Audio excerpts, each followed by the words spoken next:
Now, change is possible. Ang sabi po sa atin ng Romans chapter 12 verse 2, "And be not conformed to this world, but be transformed by the renewing of your mind, that ye may prove what is that good and acceptable and perfect will of God." So wag daw po tayo makiayon sa sanlibutan, kundi tayo po yung mga bago sa pamamagitan ng ating pong mga kaisipan.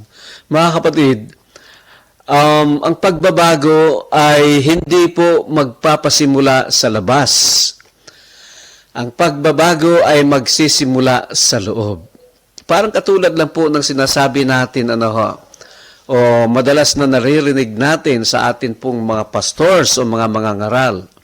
Kung nais daw po nating magbago o magkaroon ng pagbabago, ay sa atin pong mga tahanan, sa atin pong mga iglesia, mga pagbabago sa atin pong lipunan o sa sambayan ng Pilipino o kahit sa anumang bansa, it should always start within us. Mga kapatid, we cannot impose change to other people, to the people around us, and even to the community or to the entire nation or world unless it starts within us, mga kapatid. Kailangan pong magsimula lagi sa atin, mga kapatid. So, ganyan po. Ang kaya nga po ay bakit mahalaga ang pagbabago na yan, mga kapatid.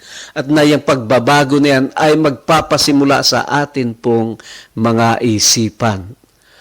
Nais ko pong i-emphasize yan, mga kapatid, na ang pagbabago lagi ay magsisimula sa ating isipan, mga kapatid.